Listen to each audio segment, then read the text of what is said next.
Matt, what's one piece of advice you have about aging? Life's about new experiences, not just remembering the old experiences. That's just the beginning. Stay tuned for more. I'm Kathleen Toomey, host of Seniority Authority, where we get smarter about growing older. Let's be honest. How many of us feel like our homes are bursting at the seams? You're not alone. In the last 50 years, the size of the average American home has nearly doubled. And with online shopping just a click away, it's no surprise we're swimming in stuff. No wonder downsizing is such a hot topic. Matt Paxton, we are so excited to have you here. As an Emmy-nominated creator, best-selling author, and host of Hoarders and Filthy Fortunes, you've helped thousands of people navigate letting go. Before we dive in, let's take a look at one couple that made a bold move. For Mary Ellen and Richard, downsizing opened the door to something new. Let's take a look. We lived in a beautiful home. We had a nice piece of property that we could enjoy the outdoors. Our home was large enough that we got to enjoy our family. It was nice. We really loved it. When you get to the point where the family starts leaving for school and the kids get older, you start thinking of other things. We decided we need to shift from the large, beautiful place that we had to a smaller place that was more conducive to where we were going. The time of my tying a flashlight to a lawnmower to mow the lawn when I got home from work was over. Doing that kind of yard work got to be really tedious. We had to hire more and more people to take care of more and more things. I had reached the point that we'd had a good time there. The house was hollow without all the noise in it. And that encouraged us to look more intensely. It's just a requirement that you spend time looking ahead of time before it becomes an emergency. We could not have done this if we had waited another 2 years.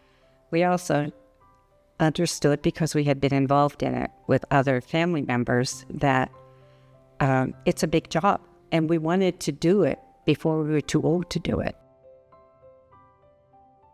It's just right not to have an abundance. You know, I don't need 2 sets of flatware. I don't need, 5 sets of glasses. I don't need those things. And to just like have the basic things you really want and that you love, and that it's enough. I'm a collector. I've collected things for 70 years, and you have to bring some things with you. But if you can condense the means of getting to whatever end you're dealing with, you're going to be able to pack it in a bag rather than to use a truck to do it. I have an expression for all of this, and it goes through different stages of my life. I've had a good run. And that's when I give something up, if I have that feeling, I'm done with it. I'm okay with it. Once we started working on it and seeing the results of it, we kind of liked it. It wasn't like we were missing this stuff. It was like, wow, why did we have that there? Wow, did we really need that? And it was freeing. It was we felt lighter. So being here is a great feeling, and continuing with a life, and then knowing that someday when we're gone, we are not messing up someone else's life. That they're going to be able to not have to worry. There'll be some things, but overall, it's going to be minor, and that's a good feeling. When you're in a pristine park, you want to leave nothing but your footprints.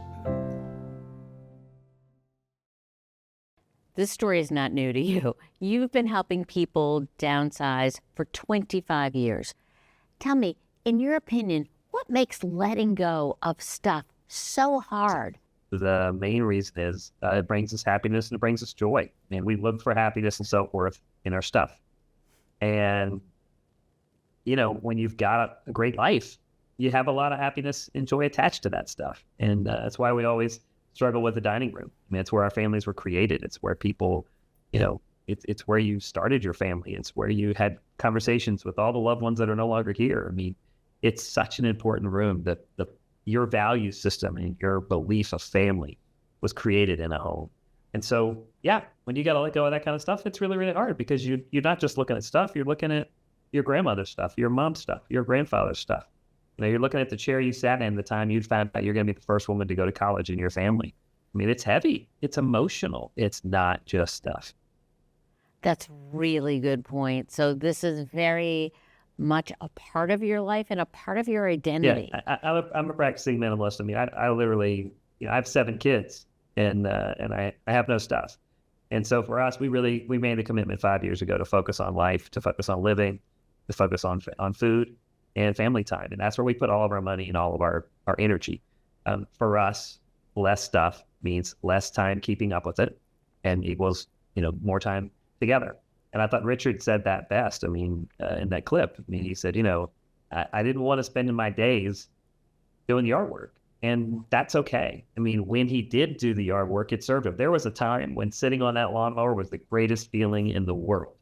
And now it is a time that sitting on the couch is a better feeling with his grandkids.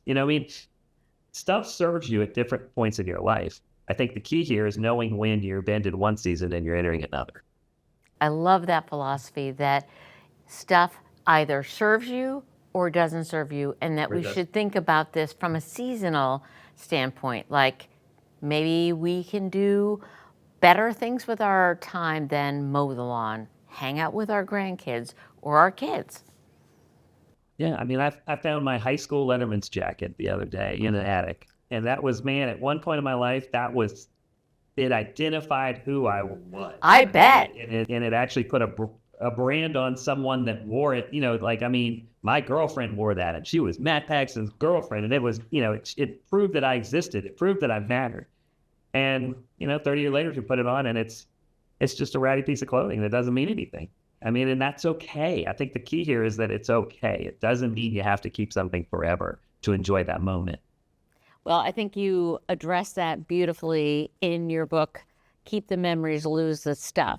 What are the most common excuses people give for not decluttering and downsizing? What are the barriers to that, and how do you respond? I mean, I can't tell you how many clients I've met where they're ready to move into a new community, have a much better life, closer to friends, closer to family, closer to better healthcare, better food, everything.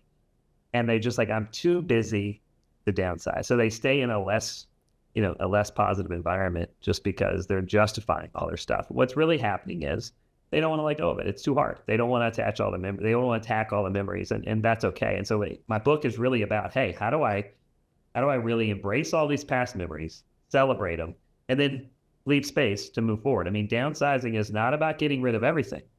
Downsizing is about getting rid of the stuff that doesn't matter so you can make space for the stuff that does. Well, and to your point, I think a lot of people refuse to deal with their stuff. So their stuff is controlling them. I can't tell you how many times people said to me, I'm ready to move, but I got all my kids, mediocre art from middle school. And I'm like, how old's your son? He's like, oh, he's 47. And I see you have your 47-year-old child's artwork from 7th grade. And that's why you're not living in a better community. Yeah, that makes total sense.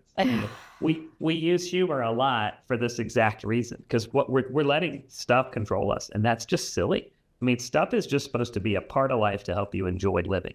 It's not supposed to be your life. And it's not supposed to define you either. Downsizing, in order to move, for a lot of people, they want to move, so they have to downsize, but it can feel overwhelming. So where do you recommend the people start in this process? I thought Richard actually said it best. You got to know where you're going first.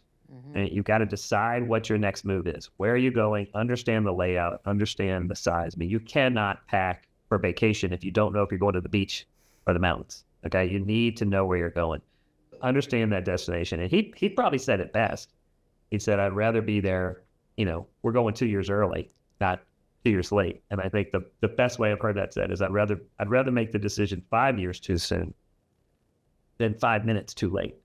And I've seen so many of my clients just wait, and then it's no longer in their hands. They can't make the choice on their own. So really make that decision. If you're thinking about it at all, make that decision now. I like to take a year to downsize. You can, it should take a year. I mean, For most people listening, you've been in your home 25 to 30 years. You created a lot of memories, a lot of family, a lot of good times, a lot of bad times, but it all happened in this home. You can't knock it out in a 3-day holiday weekend. Right? I want you to take a year to do it right. And the thing I do first is I create a legacy list. And a legacy list is a list of the top 5 things that matter most in your family. Right? The 5 items in your home. If your house burned down, these are the 5 items you'd want to get out. These are the most important items in your home. And by doing that, you define the things that matter most to you. And then you're going to tell those stories. And those stories are the reason you're holding on to these items. It's, your grandfather's chair, your dad's pipe, your mom's cookbook, right? Whatever it is, you're going to start to tell the stories of these people. And what happens is when you define the legacy list and then you share the legacy list, you're actually defining what matters to you, what your family history is, what your ethics are, what your morals are, who matter to you. You start to share these items and these stories. And then what happens is you don't mind letting go of the stuff that doesn't matter, right? Like you're not holding on to your father's National Geographic complete section wrapped in twine in the garage. You're not holding on to your grandfather's old undershirts that were safe because they were good rags, right? You're not holding on to the Folgers coffee cans filled with nails and assorted screws because you've already celebrated the people that those items represent, right? And that is how I get started in downsizing. People always want to say, well, what room do I start in? I don't care. I want you to create that legacy list first because you're going to share the stories that matter. And then you start to get rid of the stuff that doesn't matter.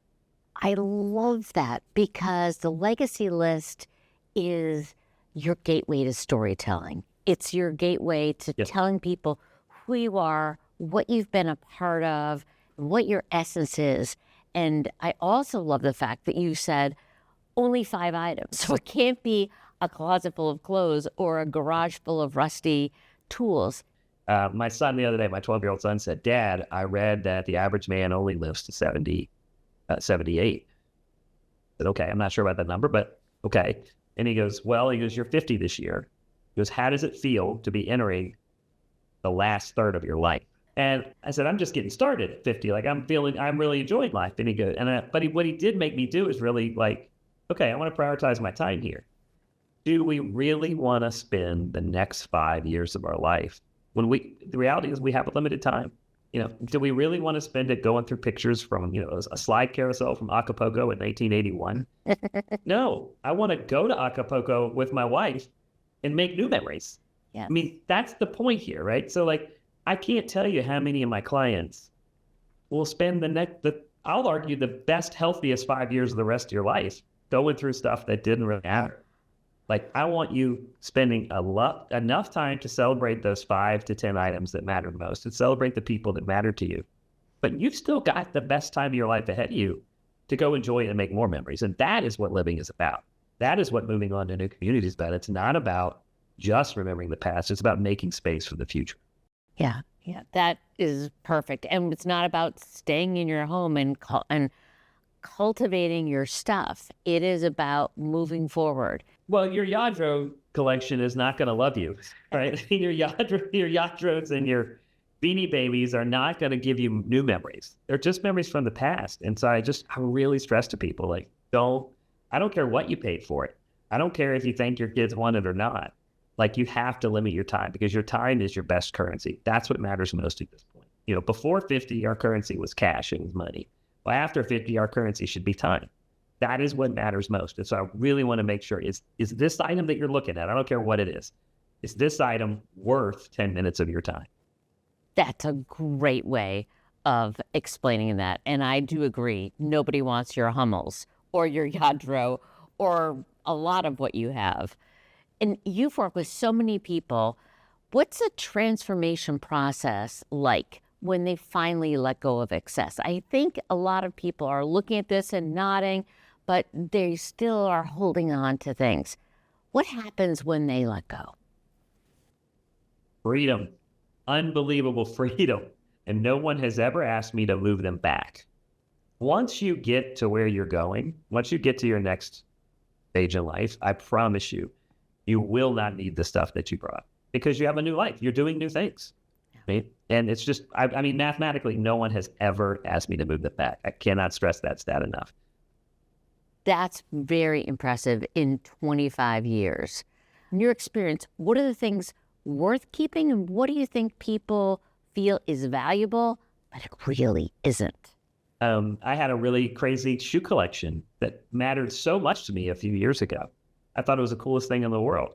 And all my kids would tell me how they were going to wear my shoes someday. So it was a fun thing I did with my kids, all my little Nikes. And all of a sudden, I don't know what happened in the last 2 years, they've all passed me in shoe size. And so my young kids that are 12, 13, 14 years old, they're all bigger than me now. And so we don't have that connection. And it's because they can't fit in any of my shoes. And all of a sudden, something that mattered so much to me a few years ago just doesn't really matter anymore. Mm-hmm. And that's okay, because I was putting a number value on it. And really what was valuable to me was that time with my kids. I really, really stress, create your legacy list, define what's really important to you, share those stories. Because when you share those stories, you'll find out what your kids actually do and don't want. I mean, most people come to my classes and they say, oh, nobody wants my stuff. But what we found out is over the last 20 years, people do want your stuff. They just don't want the stuff you want them to want. Like, they don't want grandma's china. But you know what they do want? They want grandma's old dresses. They want grandma's old fur coat. They want all of grandma's old purses. They do want your stuff. They do care about you. They do value the time they've had with you. They just have their legacy list is different than yours. The reason you love your mother's china is because every single holiday you ever had was using that china. Yeah. For your kids, their family time was going to the river or to the beach, or somewhere, going to a practice or a game or something. They had different places for that family time. So their definition of love is different than yours. Neither are right or wrong. They're just different. That's a good point, Matt. But if you get stuck with the thought of where to begin, it can also help to hire a downsizing expert, like we'll see in the next clip with Joe. 22 years ago, my sisters and I moved my mom from her longtime home to a assisted living community. It was a difficult time in her life, and she was really ready for a change. And to see someone at 80 years old have a whole new circle of friends, and she had a brand new life. I didn't realize how much I liked the business of assisted living until I saw her come out the other side of it. I was 20 years into a financial services career, and I said, at 55, I'm going to retire and I'm going to do something. And through a friend of my niece's, discovered Senior Move Management. And I have been able to experience with clients the same thing that I experienced with my mom. We work with older adults in transitioning from their longtime homes to their next chapter. And that could be anything from aging in place, going from a home to a condo, going to a continuing care retirement community. Well, first of all, we always refer to it as right sizing, because what's right for me is absolutely not right for you. And we don't think that there's a prescribed method. I like the term right sizing because it is individual, right? Downsizing just sounds like get rid of. Right sizing is let's make it right. Let's make your space full of those things that make your life fulfilled and happy, and what's right for what you do. You have to pay reverence to the client and pay reverence to their stuff, right? And if you don't do that, you're never going to gain their trust, and they're not going to be able to even begin taking a look at how do I parse this down. So that's sort of the first step in doing that. Sometimes we say, if these are really important to you and you do want them, you can use them in your new space. Here's your floor plan. Where are we going to store them? And what else are you going to be sacrificing in order to bring that into your new space? I say oftentimes, you can't boil the ocean, right? It's impossible to boil the ocean. And I think it's akin to going to the basement, right, to the bottom of the basement steps, looking at a sea of stuff and saying, how am I ever going to get through this, right? You turn around, you walk up the stairs, you shut the door and forget about it. So we say to clients, let's look at the things that right now you're just not using and you know you will never use again. Like little by little, in manageable bites, people are making progress. They can see that they're getting to the other side. Moving is one of the most difficult things we do in our lives. Imagine doing it at 70, 80, 90 years old. So that's the most rewarding and satisfying part of that process, to see that someone went from all of this stuff to thinking I'm never going to be able to do it. And we say, please just trust the process. And when they do, and clients have said, I can't believe you did it all, or say that it's perfect. That's, it's really a tremendous thing. It's something I never got when I worked in corporate America for all those years. Well, Joe is a big fan of yours, Matt, and it's clear that the two of you share the same philosophy and use different words. Does right sizing that Joe is referring to, does that resonate with you? Absolutely. I mean, you can use either term, but the spirit that he's bringing to that house is absolutely the positive way and the right way to do it. He's right. It's the best. I mean, I've been doing this 25 years. It's the best job in the world. I get to help people all day, and then they give you a check, and then they give you a big hug. You said it earlier, the transformation. I mean, that's really what Joe's talking about. I mean, we get to see the client go through this transformation, and we get to see them doubt themselves, and then we get to see them be proud of themselves and achieve something. And it's a very spiritual thing. I mean, it's really an amazing thing, because we're in your home for like 2 weeks, 3 weeks sometimes, and we get to hear all your stories. I mean, when I started doing this, I would ask women, what did you do during the war? And we were talking about what was their job during World War II. And now I get to ask, did you go to Woodstock? And two entirely different questions, but two amazing answers either way. And you really get to, and that's how you start the first 10 minutes of a job, right? And then you get to know them for 2 weeks. And so you hear triumphs, you hear strategy, you hear it all. But then at the end of the day, you see this person believe in themselves, and you see them take this huge leap, and they take the leap and they move. And that is why people are happy. It's much more of an positive emotional journey. And it's amazing. And I can see why someone like Joe loves to do it. I love that people are transformed and that they feel better after this, because I think people think about decluttering as being emotional and exhausting, and it is emotional and exhausting. What have you found are ways to help someone stay motivated through the process? The first thing is to really understand your why. Right? We know where you're going to move, but your why is what keeps you motivated, right? Are you moving there for better healthcare? Are you moving there to be closer to family? Are you being closer to just friends or better food? Like, what's your reason? And you really got to stick to your reason. And I actually put it on a piece of paper, and I put it on the wall in every room of my client. So if they're just trying to get closer to the grandkids, I write the words grandkids. That's awesome. And I put it up there, and I make myself look at that every day. I also start really small. I cannot stress the smaller the better. 10 minutes a night, create a 1 foot by 1 foot area. Don't start somewhere emotionally. Like if you're a widow, don't start in your, you don't want to start in your husband's closet. Mm-hmm. I mean, that's heavy, right? Like that's a hard time place. I want you to start somewhere that doesn't matter. Start in the garage. So the key here is really staying true to your mission, staying true to your goal, like your why, and then starting really small. And that will leave you in a place to succeed, and most importantly, not quit. Matt, why do we have so much stuff? Have consumer purchasing habits changed in the last 50 years? And do you have any good recommendations, because you are a minimalist, on how the rest of us can curb our enthusiasm for new stuff? Look, yes, I love this question. We got here because America is a consumeristic society, right? And since World War II, historically, we came up from World War II. We bought houses on the GI Bill. We built the suburbs.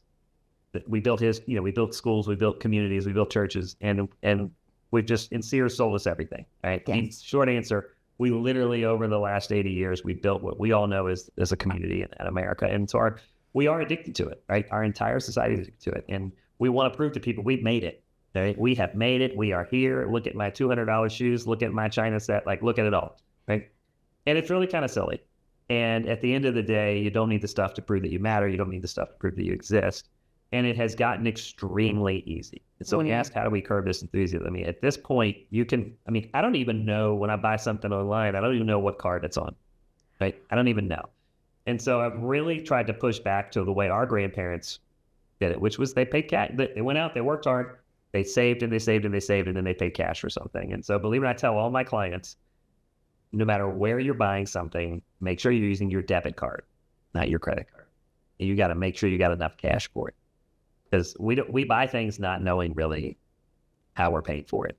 And then really, am I going to use it in the next month? If I'm not going to use it in the next month, or I'm not going to give it away as a gift in the next month, do I really need to make that purchase? And so I think the biggest filter for me is, when am I going to use it? How am I going to pay for it? And then really, most importantly, is this for my fantasy life or my real life?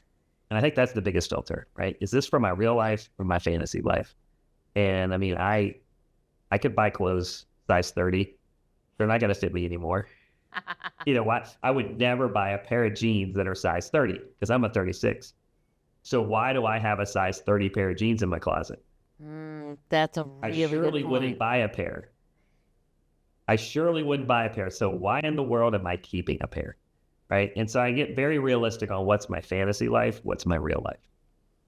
That is very good advice.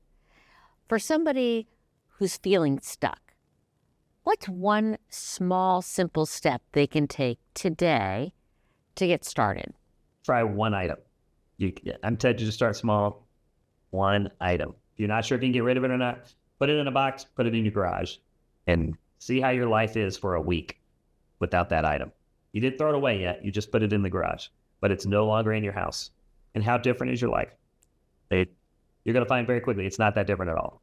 The goal here is to see how you manage, how you live without your stuff. Believe it or not, you're going to find out pretty quickly. You don't really need much of it at all. I mean, I cannot, so I'll say this 1,000 times. My clients that move into bigger communities, they're so busy, they do not have time to worry about their stuff. And that is what right sizing is about. That is exactly right. I want to thank you so much, Matt, for joining us today and for sharing your wisdom. This has been such an amazing conversation. To learn more about Matt's work and keep the conversation going, visit nhpbs.org/Seniority Authority. Until next time, stay curious and keep thriving. Major funding for the production of Seniority Authority is provided by Rhodes Scholar.